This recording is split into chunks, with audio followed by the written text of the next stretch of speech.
Alors, je m'appelle Romain, je suis plombier sur Paris, je suis artisan plombier sur Paris, j'ai 39 ans, je sais pas dans quel ordre il faut que je mette toutes ces infos. Et après, on suit le canapé.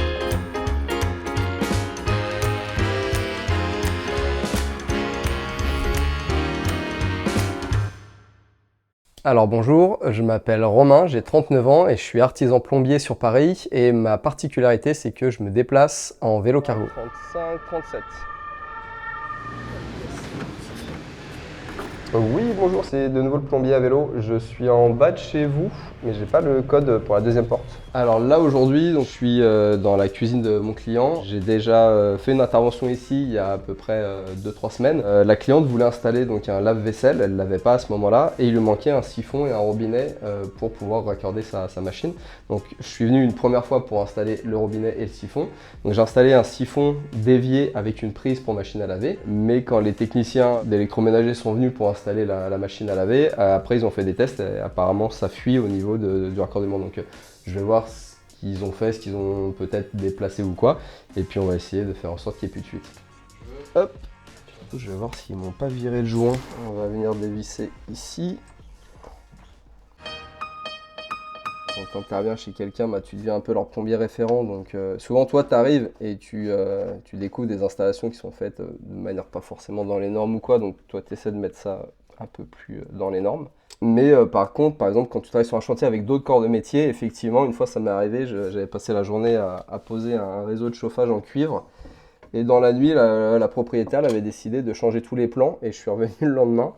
Et en fait, je découvre mon réseau qui pendait dans le vide et parce que les maçons, ils avaient abattu le mur. Parce que la cliente avait dit, il faut abattre ce mur. J'aurais dit, par contre, les gars, avant d'abattre un mur, dites-le moi.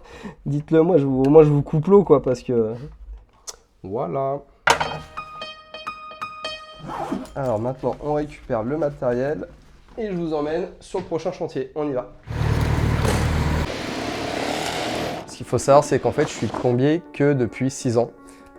J'ai eu une première carrière dans les médias, la communication, le marketing et il y a 6 ans, je me suis reconverti pour devenir plombier et j'ai jamais envisagé le fait de faire ce métier autrement qu'en vélo. Alors, on m'a demandé de me présenter, de présenter mon parcours. Du coup, j'ai 39 ans, ça fait maintenant 5-6 ans que je suis plombier. Avant, j'étais journaliste. En 2018, il s'est passé plusieurs choses dans ma vie qui ont fait que j'ai voulu changer de métier. La première chose, la plus importante qui m'est arrivée, en fait, je suis devenu papa en 2018. Ça m'a un peu chamboulé, du jour au lendemain, mes priorités dans la vie ont changé. Il y a aussi eu le fait que l'entreprise dans laquelle je travaillais, j'étais pas du tout épanoui. Et j'ai eu un peu un gros ras-le-bol. Ça faisait 10 ans que je faisais ce métier et ça manquait clairement de sens en fait.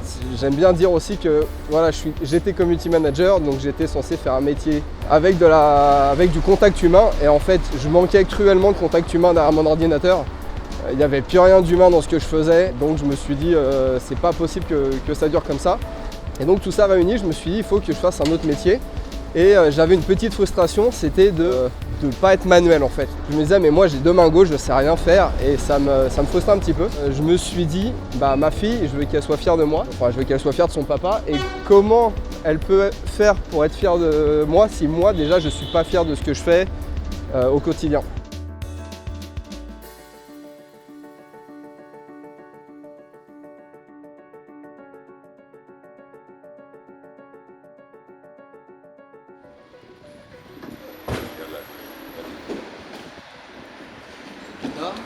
Donc là on vient d'arriver chez mon coiffeur qui me suit depuis ma reconversion, qui a agi un peu sur moi comme un mentor quand je me posais des questions sur la reconversion et sur l'artisanat.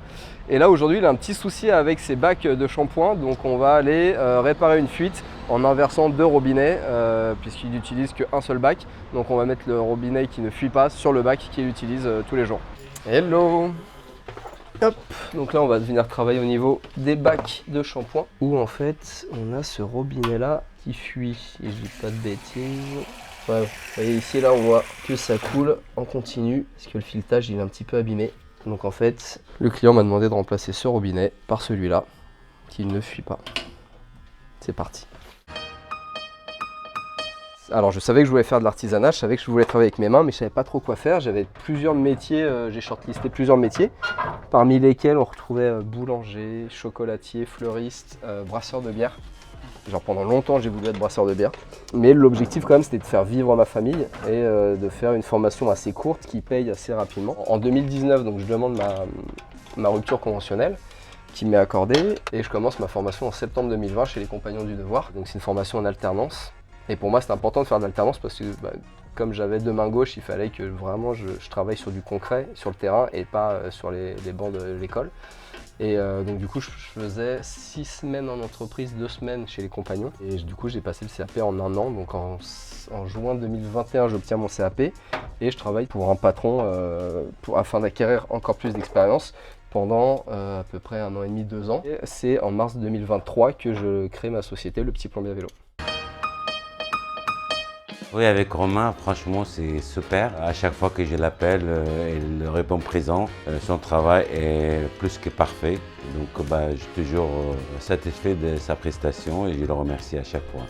Là, l'intervention s'est super bien passée. Maintenant, on file à l'agence CDO de Jules Ferry pour récupérer une commande que j'ai passée hier soir en click and collect. L'objectif, c'est d'organiser mes interventions pour la fin de la semaine.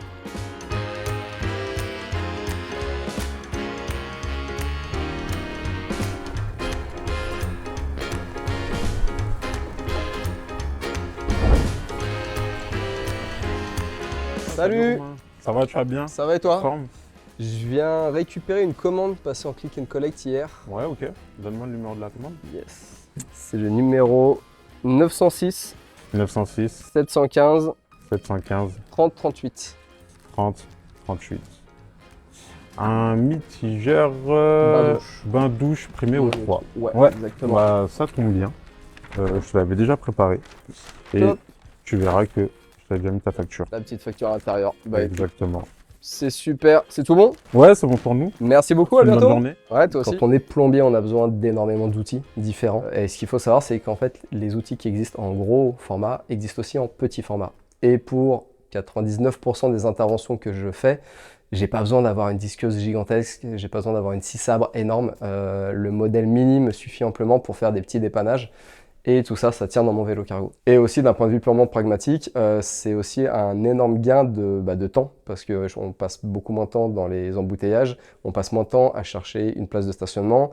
Quand on se rend chez le fournisseur, chez CDO par exemple, je mets beaucoup moins de temps pareil pour aller me garer pile poil devant le magasin. Donc ça me permet de faire aussi plus d'interventions. J'ai pas de frais de stationnement, pas encore, peut-être qu'un jour ça viendra, mais pour l'instant on ne paye pas le stationnement. J'ai pas de frais d'essence. Il y a énormément d'avantages à se déplacer en vélo. En tout cas dans les grandes villes. Ça me permet de me faire connaître aussi dans Paris. C'est un excellent outil de street marketing où par exemple quand je me gare pour aller chez un client, disons que les gens dans la rue sont surpris de voir un plombier à vélo et ça attire le regard et ça permet d'avoir des nouveaux clients.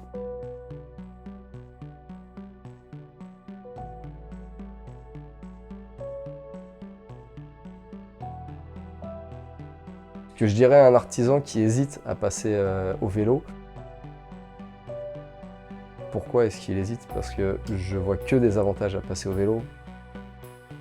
Tu gagnes du temps, tu t'énerves pas dans les embouteillages, tu peux faire toutes tes interventions avec tous les outils qu'il te faut.